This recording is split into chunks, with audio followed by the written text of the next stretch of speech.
Dan, just to you for some opening remarks. I'm sure you'll want to reflect on Stephen's comment around some of the pretty crummy technology that HR has been grappling with for years. But just as someone who's kind of bringing disruption to this space, just what do you see as some of those changes over the last 12 months?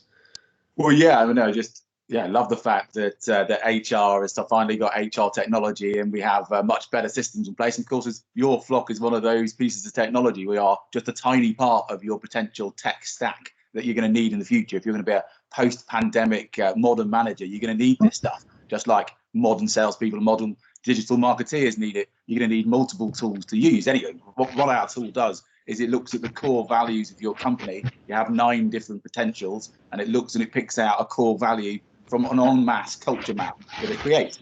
So what we're finding from without getting too techy and giving away too much of the data game, so to speak, is we've actually found that caring has gone up. That's one of the values that contains. Caring seems to have gone up, and a couple of other ones. Autonomy has gone up as well, and adaptability has gone up as people are taking these surveys, and the teams have got bigger that are using your flock as well. So we're in stealth mode at the moment, so you can't actually sign up, and you can go and sign up to our waiting list, and I invite you to do so. But at the moment, because we're doing stuff with machine learning, we're looking at those data points, so you can't actually go and use it yourselves. One of the things that I find fascinating, it's a data point which I still can't kind of come to terms with, but maybe the other people on the call, and I'm great fans of both of your companies, will know, is that teamwork is going down as a core value, and bizarrely enough, so's being detail driven is also going down. So we're finding a few things that have happened that we can't necessarily put our fingers on, but it's a fascinating time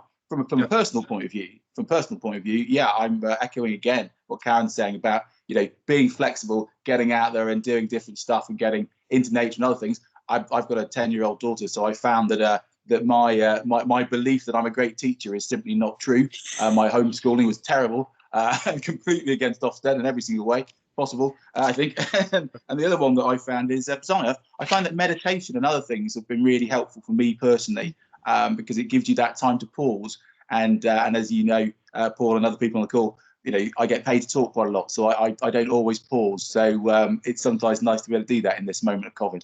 Absolutely. And look, all three of you, thank you so much. You've covered so many different themes there, and we'll come to those in a minute, from caring, autonomy, adaptability, teamwork.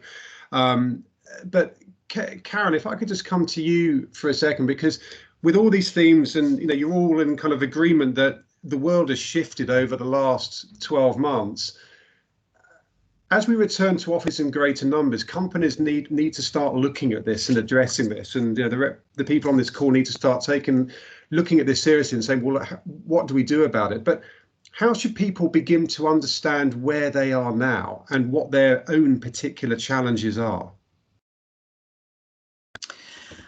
Well, I suppose my answer with that, is how do we create the honest conversations? And I always think frameworks help. I think we use the word culture a lot, and it's often a term that is intangible for lots of people and for senior leaders too. So, I think, when we were preparing for this session, one question was, do we need to reframe culture? I suppose my first question was, have we framed it?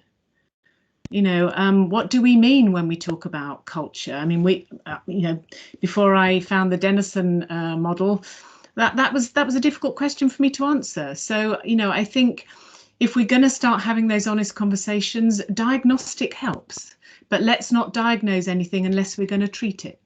So, I think sometimes diagnostic is painful, it's exposing.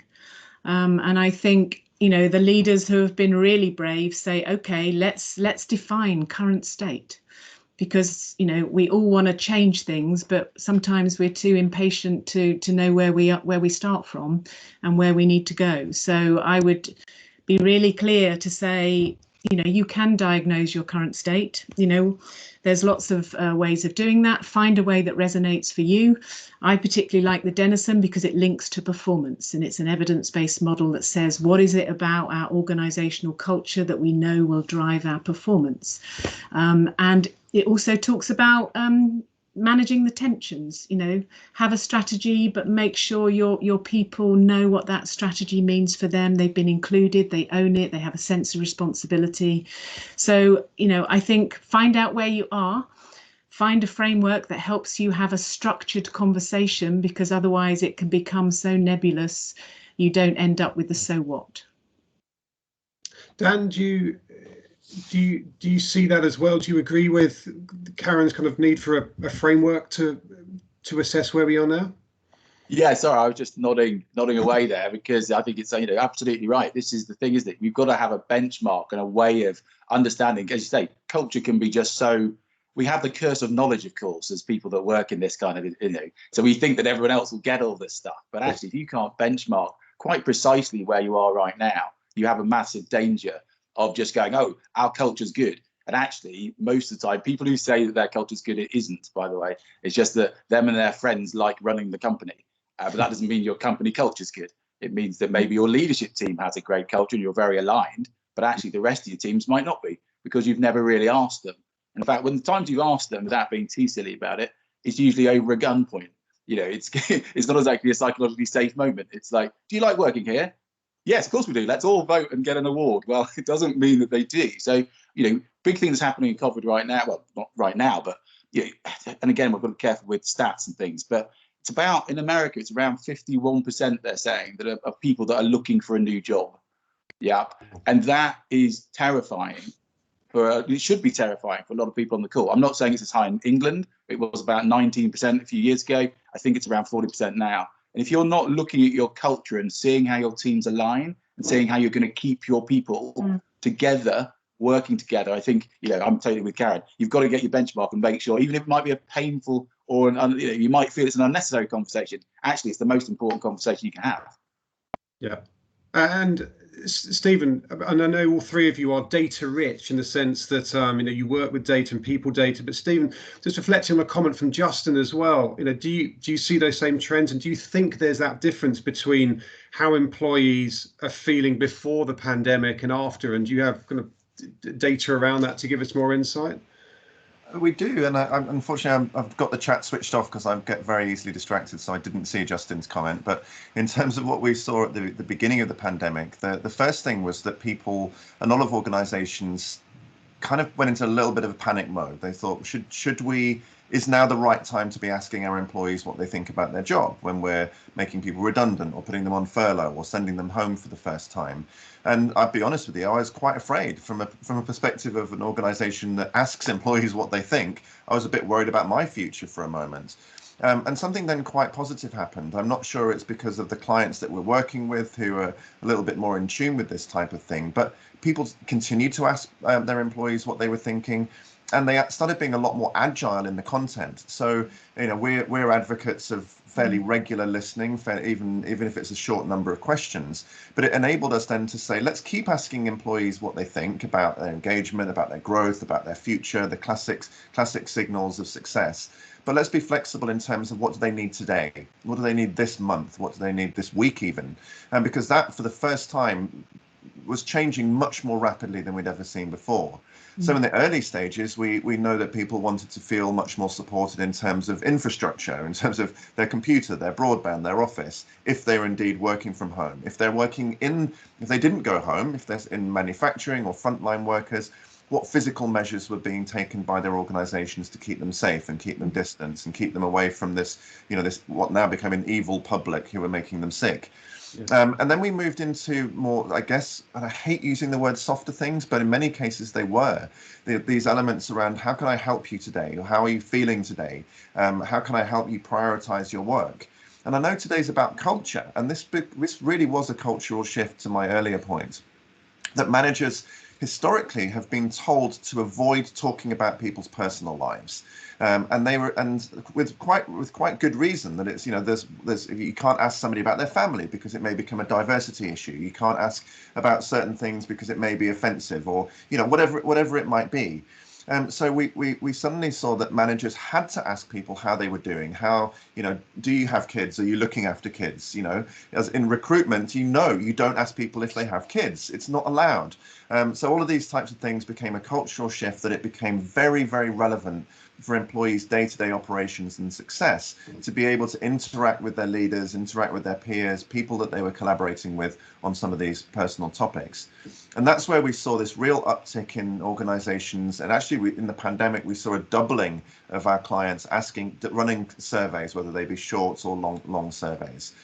It's moved, and I'll talk about these later, so to give other people the floor, but it's moved a lot more since those early days in the pandemic into what I would characterize as more future-focused opportunities. So looking at the state of the business, looking at how I'm empowered, looking at my learning and growth for the future, rather than just the sort of panic, what do I need now? Thank you, Stephen. And some great perspectives so far. Thank you all for the chat coming through. It's really good to see. Look out, all three panelists, you're all warmed up now, so it's time for the first difficult question. And Rupert's been kind enough to post that. How do humans flourish in organisations? You're all going to keep this mute button on there at the minute, aren't you? It's any quick thoughts on that? Just because I guess it's a useful baselining question, but how do we as humans, what do we need to flourish in organisations? Any perspective on that?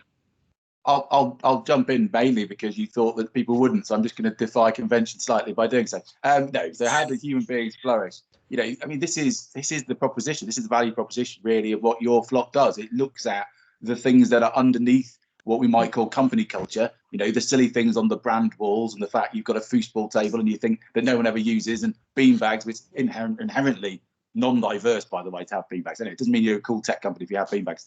So all this stuff to make human beings flourish, you've got to tap into the deeper values of that person. You know, of course, we can talk about, mastery and autonomy and purpose. But, we all know if you can link into the values and you can become purpose-led as a team, you are 300% more productive.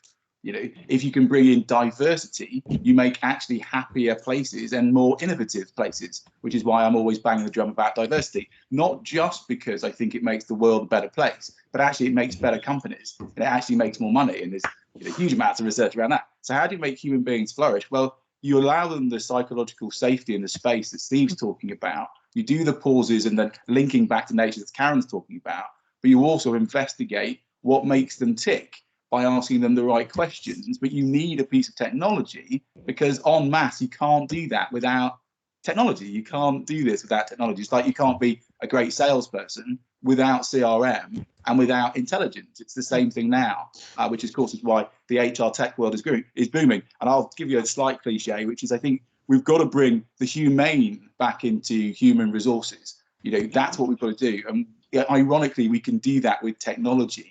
But it just means that humans can become better and help each other flourish more. Hopefully that's given people a few seconds to prime their answers too. Karen? Yeah, I'm happy to come in there too. And I mean, that's what I do. That's why I do what I do.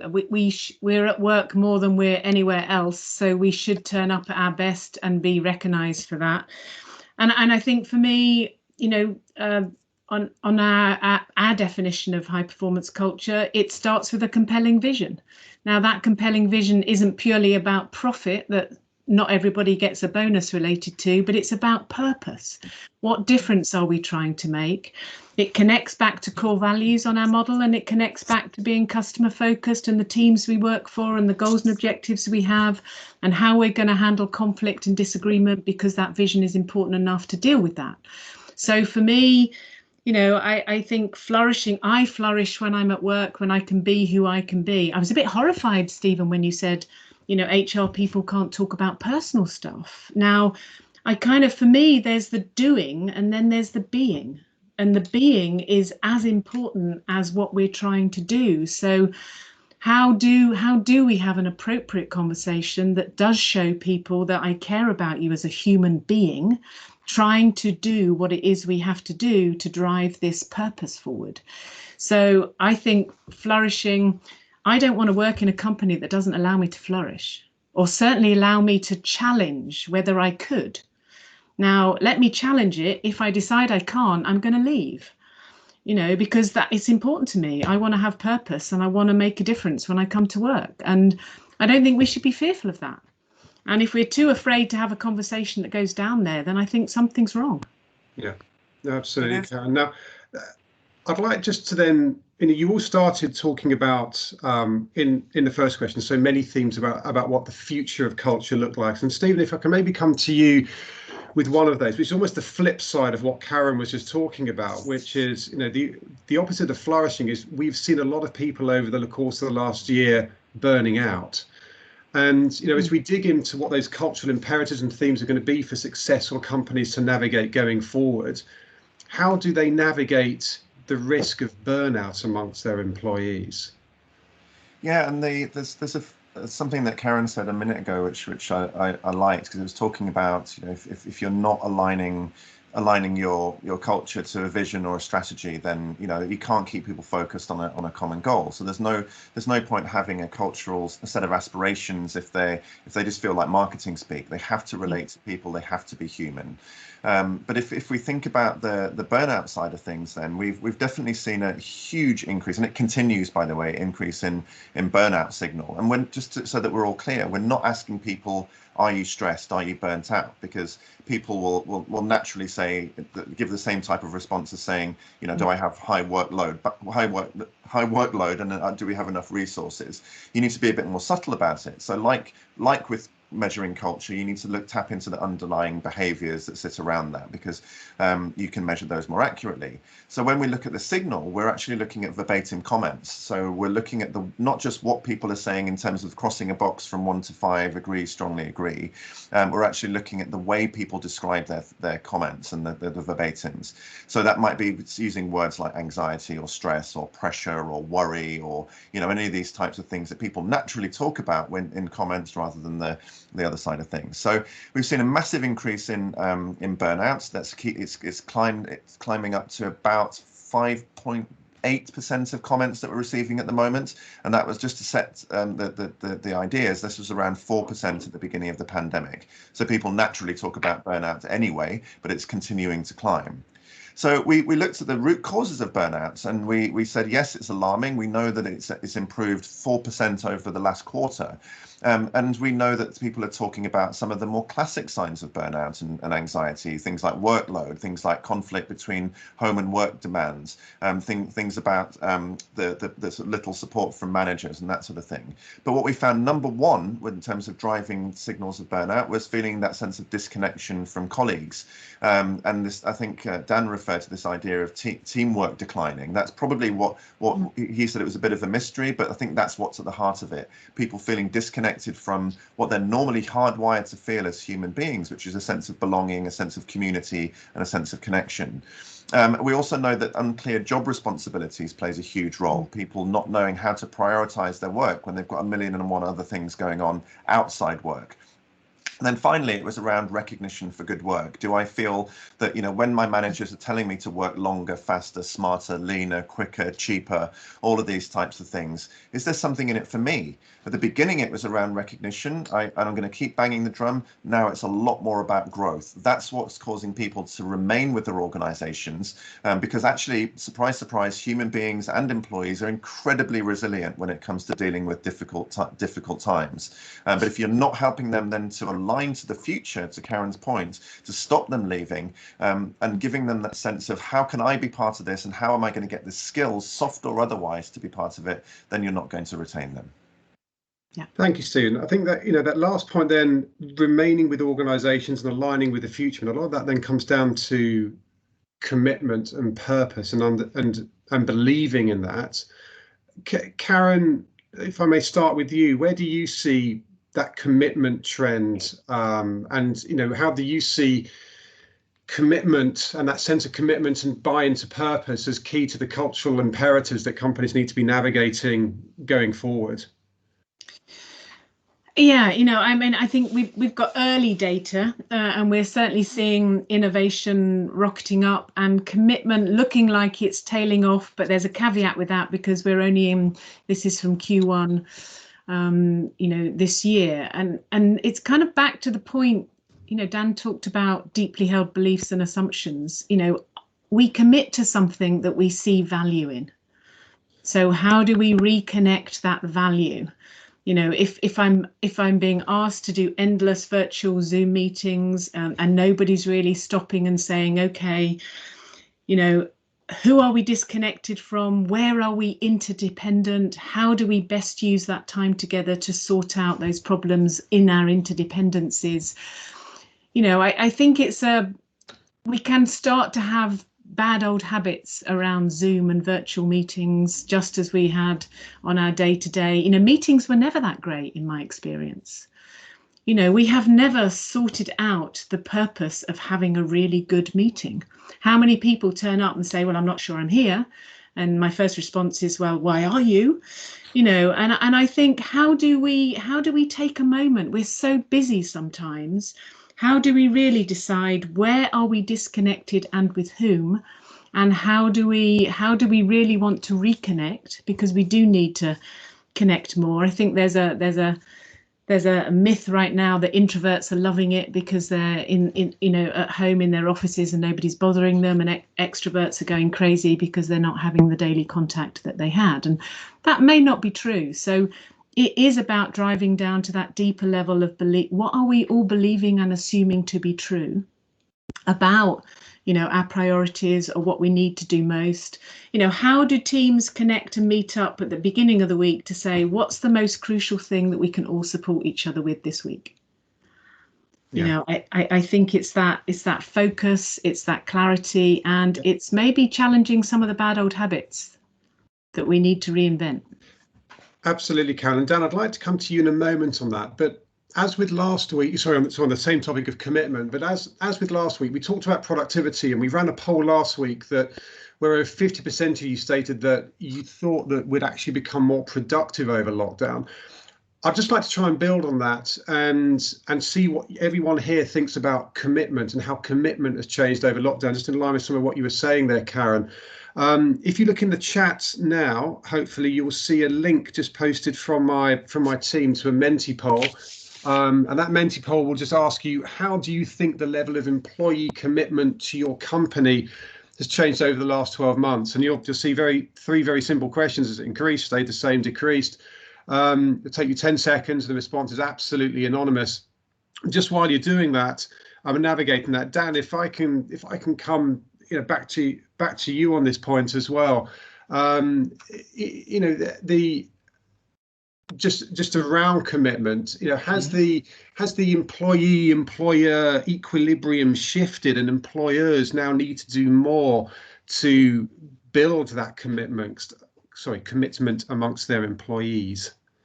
Yeah, I mean, it's not something that your flock looks at from a data point. I imagine Glint does as well, and does a very brilliant job of it. Listening to what Steve's saying, I just think it's an awesome company. Fair play to you. Yeah, from just anecdotally and some of the stuff I do with the future of work, things I do, you know, from a media point of view, we know that employment engagement is down. It's one of the things that is down. I think employment engagement being down will affect commitment, I would imagine.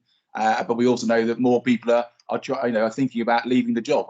I can't give you a clear indication of lack of commitment if you're actively looking for a different role. That's not being you know, silly about it. And we do know, you know, again, 8 out of 10 of us leave because of a lack of leadership, because of bad management or bad bosses.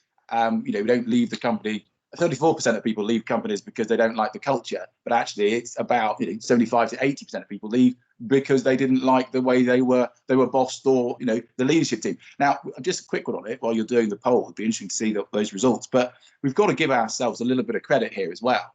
You know, what we're saying is we've gone through literally a traumatic experience for more than a year, which is, I know we never talk about unprecedented, but it really is. You know, this is, not only do you have the remote work revolution that's happened, where before 2 years ago, 4% of people were remote working, and there were mainly bosses and, you know, high net worth independents that were doing it. And now, depending on which polls you look at, about 4% of people want to go back to the office full time. So it's a complete switch.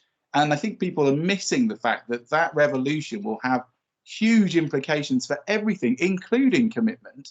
Because, of course, if you can work for anyone almost anywhere, and that is now your belief and understanding, you are going to change your job.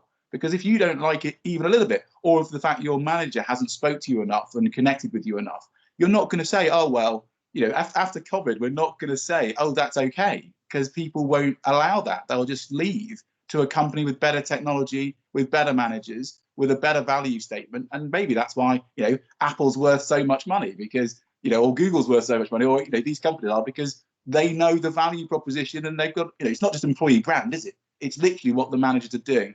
I'm waffling, of course, because I was waiting for the results to come in there, Paul. Oh, I hope that's good. You feel that time well done. So let's have a look. If my team can show those results. So where have we done?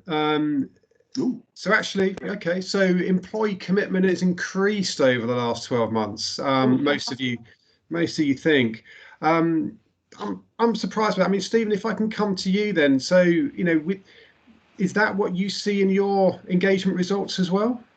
It actually is, and I'm going to be slightly controversial in my response, because last year we saw what can only be described as an unusual climb in the levels of engagement, which kind of peaked in the summer months, so around July, where engagement was a few points higher, or measured engagement was a few points higher than we'd seen at the beginning of the pandemic. The reason I'm saying it's a little bit controversial is because I don't know whether that's because people were happy at work, or whether they were saying they were happy because they were afraid of, losing their jobs. They were seeing, the pandemic not ending as quickly as we've been led to believe at the beginning of it. So I think there was that sort of artificial uptick, and we've seen it declining ever since. But the reason I say it's up and it's increased is because those levels now, as we sit and talk about them, are still above what they were at the beginning of the pandemic, so a few percentage points above.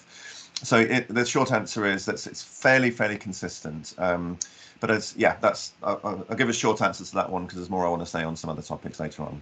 No, absolutely. Okay, no, thank you. So, I mean, linked to commitment and linked to building that, so often companies talk about core values, and Dan, you referred to them before, it's deeper than beanbags and football tables. When we look at core values, they can be so fundamental to how companies appear and how they drive employee engagement. Now, just to move the conversation onto core values, I'd just like to bring in a perspective from one of our own consultants here, Lauren Gomersall. And part of the reason for that is that Lauren joined us last year during lockdown, and so hasn't seen, if you like, the bricks and mortar culture. And so I just wanted to start off a little deep dive into core values, just with Lauren's perspective on that, and how important core values can be and how we can show them. Lauren? Thanks, Paul. It's lovely to be back. Good morning, everyone. So, as Paul mentioned, I'm just going to say something on corporate core values as somebody who joined during the pandemic. And although I'm sat in the office right now, we are doing the full social distancing. I'm here because of Wi-Fi problems, but I've put together this little slide. So we've got the perfect storm that at Protiviti we like to talk about quite often. And one of our pillars of the perfect storm is ever evolving business models. And I think we've seen for a while corporate values and core values integrating their way into a company's business model as a way to help tie together the corporate strategy and mission with their employees' sense of purpose and values. So on this slide, we've got a few examples of different core values from, big companies that we've all heard the names of, Apple, Google, Facebook, John Lewis. So some of them are quite self-explanatory, like give more than you take. Some are a bit more up for interpretation, like environment. And then I found this quote in Forbes that says, when people feel like they belong at work, they are more productive, motivated, engaged, and 3.5 times more likely to contribute to their fullest potential. So as someone who's onboarded in a virtual environment, I think that the core values has helped me within Protiviti to feel that sense of belonging for two main reasons when I thought about it. The first one is that it's given me a shared language to talk with my colleagues about how I feel about certain issues and to really see within the company the things that are important to me that matter to them. And it also gives some business accountability for behaviour, the way the business operates and the way that the employees operate within our firm. So just off that, I would like to ask Karen a question, if I can, around how should companies look to establish their core values in a way that isn't necessarily wishy-washy and does have some purpose, and then how do they live up to them? Well, if it's wishy-washy, don't even start would be my first answer. I think core values for us, it's probably the most sensitive part of our model, and I always look there first, I have to say. And the question I particularly look at is, if people do have core values, there's a statement that says, do we hold people to account when they don't live up to them? So often I see people do have core values, but nobody's held accountable for them. For me, core values are not just words. You can have gorgeous words on the wall, but the real challenge is to say, okay, Lencioni did a wonderful paper on core values. If you want to look that up, there's what's the absolute must-dos, what's the espoused values, what's the aspirational values. Be clear what type of values you're talking about, because core values really shouldn't be negotiable. They are set, they are set at the top, and they are saying this is what our company is about. If you don't connect to them, then maybe this isn't the best place for you to be. But then really the effort is really saying, okay, what does that mean in terms of behavior? I've just worked with a company and we've said, okay, what can everybody expect from a leader in relation to these values, and what can the company expect from everybody in this company in relation to those values? And they have to be defined. It's not to become a checklist, but it should be pretty easy. For me, we have succeeded in implementing those core values if a senior leader, anybody in the senior leadership team, can be challenged by anybody in the company to say, I thought we weren't going to do that. And they say, thank you very much. That's really powerful feedback. Thank you for highlighting that I'm not living them. So they have to be understood. They have to be integrated into HR processes. They have to be in every meeting room. Meetings should be reflected on whether we've lived them in this particular meeting. Core values are guiding principles that should drive your decisions. They are part of your brand. Every employee has to experience them before I think any external customer is expected to. Thank you, Karen. I think the second difficult question from Victoria here, and maybe I'll take this to you again, Stephen. Team values, do team values and so-called corporate values, and those ones that Karen's just talked about, have to be the same? How can I attack this one? There's a difficulty when you ask employees about their team, and the difficulty is that when the responses are very, very similar to if you ask people, are you a good driver, or are you a good mother or father? Invariably they say, we got it, we've nailed it in our team. Our culture is absolutely tip top. We collaborate, we're practicing what we preach, we're demonstrating the behaviors that the organization wants us to. And then you ask the team next to them what they think about your team, and they've got a very, very different view. So that's a real risk of measuring it from the team up. So I would rather start with what the organization is about. What do we want to achieve? Who are we as a business? Design the cultural imperatives and values around that, and then make sure that they're trickling down and demonstrated by leaders and practiced by leaders. So a very, very good example of that is diversity and inclusion, which is obviously something which a lot of people are finally beginning to twig that is an important thing that they do in their organization. I'm still seeing organizations time and time again with all those wonderful hashtags and all these wonderful marketing pieces of information they're putting out, all being pumped out by a group of middle-aged white men. So until those things are actually being put into practice, not just in terms of words, but in terms of actions, how on earth can you expect that to trickle down to the team level? How can you expect hiring managers in businesses to start reflecting the communities that they operate in if their own communities aren't reflective of those in itself? Got quite wound up about that just then, but it's something I care very, very strongly about. And Dan, I know you do too. And I think let's hear your perspective on that as well. I mean, it's interesting, even having that poll, someone reflected in the chat that had we had a more diverse crowd here, whether that level of employee engagement would have actually have been showing is increased. But what's your view typically around, is today's board sufficiently diverse to be plugged into the changing cultural needs of the employees? Well, I think deep down, certainly with my kind of your flock hat on, with my diversity and lead stuff for the Manchester Publicity Association, we all know the answer is no. And we know, especially in things like technology, which is particularly terrifying, that the answer is no. The gender imbalance is quite pronounced, certainly on board level. And I'm not going to bore you with the VC funding problem that plagues the world. And of course, it's a massive thing to try to think about. From a diversity point of view, it's really important, though, isn't it, that we don't just hashtag it and pretend we do. At Your Flock, we hired people based on a diversity standard that we brought in. So we didn't hire anyone until we wanted to, 50% of our investors are women. Yeah, 60% of our workforce, which is tiny, are people of colour. But that's because we didn't hire anyone until we got the right candidates to do so, because we felt so strongly about it. And it is to do with the fact that diversity creates better tech products. So I know we're kind of at the thin edge of the wedge, but it's really important that we do get diversity and inclusion. It's the big idea. It's going to make a huge difference. Also, I think I've got to be really careful words here, but if you look at the work done by Bruce Daisley, ex-chap from Twitter, the boss of Twitter in the UK and Europe, it's a very famous chap and brilliant, doing a talk with him next week, future work. Anyway, piece of research they've just done in Australia, and Australia is obviously ahead of us a bit in this whole going back to the office. The piece of work they did is, if you want to get people back into the office, they have proven data-wise, it's usually to do with a lack of diversity on your board and in your employees. Yeah. So if you aren't very diverse and your board isn't very diverse, you are clamoring to get back into the office. So you're almost signaling by that move, because you're not allowed, because you're thinking, well, and I'm not being rude about it, but that is just what the data is showing. And I think deep down, if we all start nodding our heads, we most probably know that to be true, but now the data's proved it as well.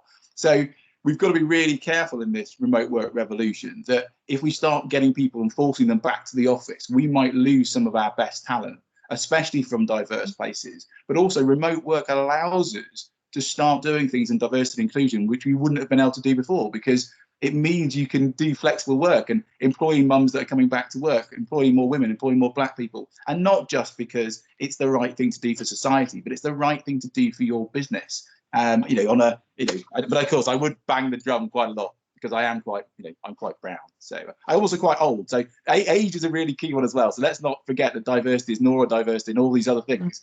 Age is a huge one, by the way. And I think that's one of the things we don't talk about. And it did make me smile before we were talking about, if we had a slightly different people on the poll, of course it would affect what that level would be. Same thing again with, people wanting to come back to the office. If you look at the folk who don't want to come back to the office, they tend to be of a certain different age to some of the people that do need to come back to the office. Some people need to come back to the office because they don't have wonderful homes and places they can actually do all this stuff that I'm very lucky enough to be able to do. So we've got to really kind of put our arms around the next generation of talent, because actually they might want to come back to work. And believe me, they don't want to come back to work all the time and into the office all the time. And we have been working all the time. So we've got to be careful. We've got to ask more questions of the young people, I believe, because we could miss out. That was me. No, absolutely. Thank you for that. So look, I'm going to be bold here and open this to the floor. There's so much chat going through and it's wonderful. I can't quite keep up with it, but there's loads of great questions there. Who has a question for Dan, Karen, or Stephen? This is when all the cameras turn off. If not, I'll keep going. Well, can I ask then? Because I've mentioned about unconscious. What can we do about unconscious bias?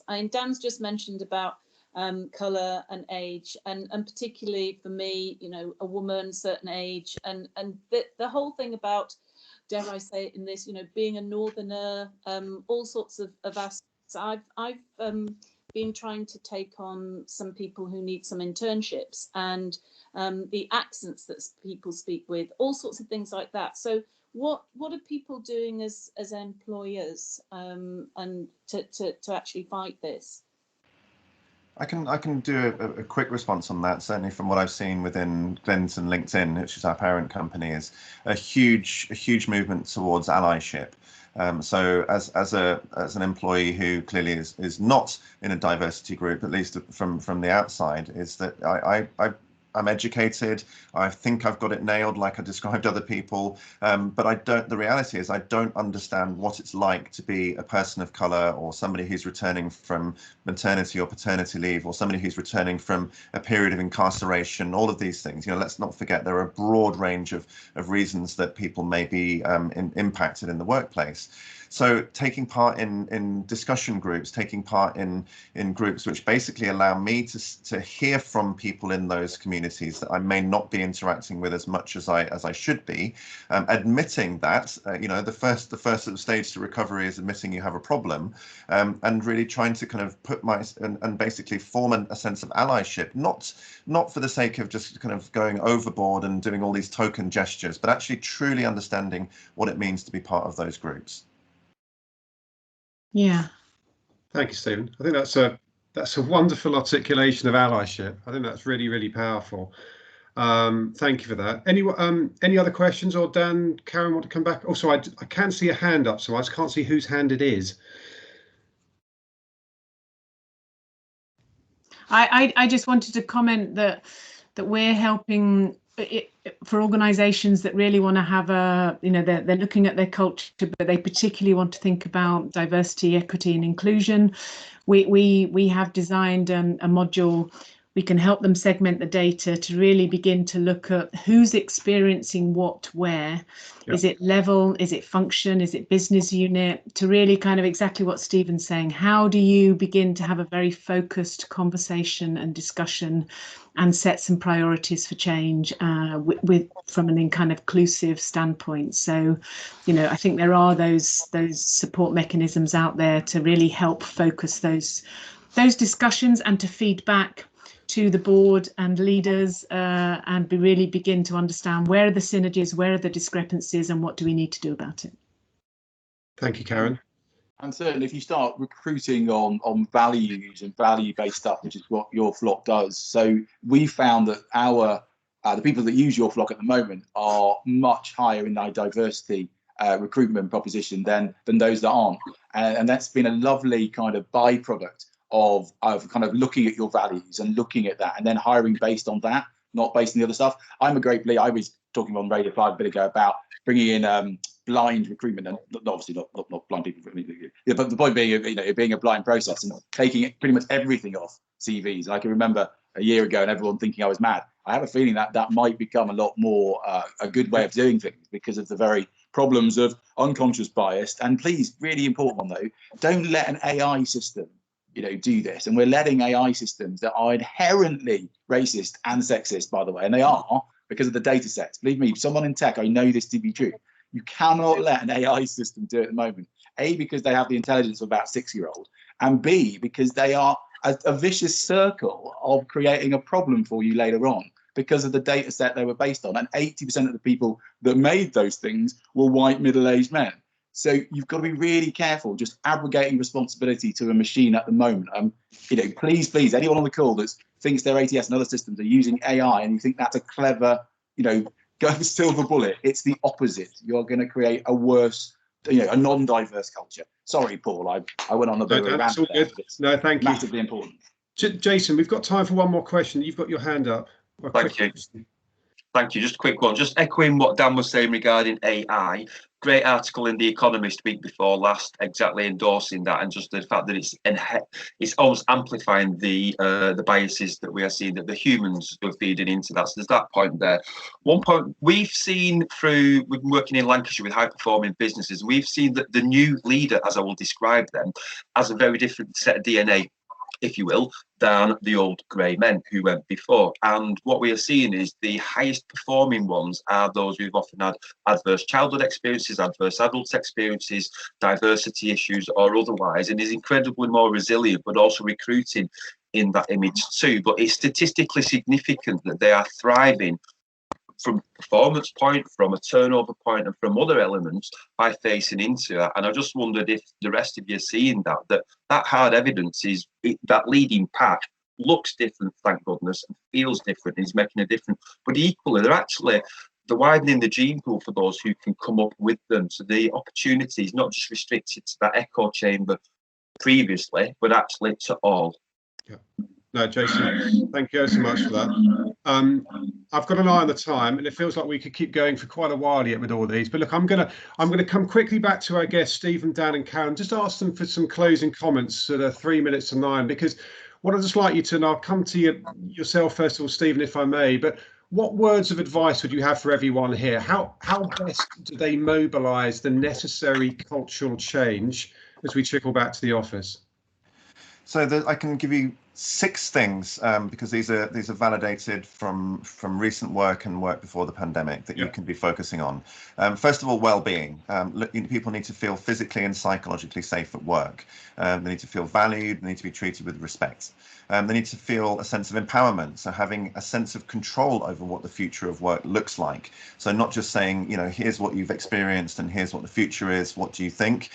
Giving them a say in what that looks like, helping them focus on what's happening day to day, giving them a sense of growth. I referred to that earlier on, helping them engage with the organization as a learning being, if I can put it like that, giving them that sense, retaining that sense of connection where it's been eroded. And finally, and this really ties it together nicely with the whole culture point, give them a sense of purpose on a personal level and an organizational level. They would be my 6 people success elements for success.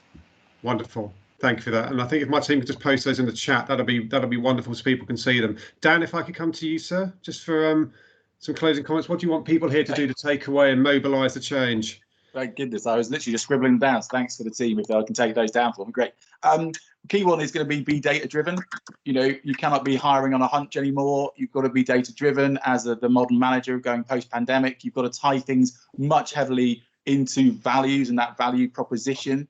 You know, it's going to be, if you don't know people well enough, that they will leave, and if you're not empowering them enough, echoing what Steve was saying, and a key one there is literally use technology to do it, but do not rely on technology.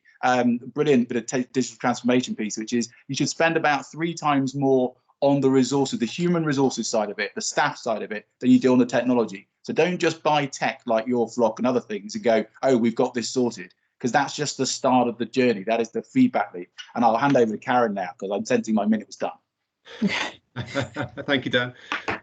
I would say absolutely know your culture, be able to diagnose it, discuss it, create psychologically safe spaces to discuss that, and really prioritize which bits of that culture are enabling you to meet your challenges, which bits are inhibiting that process.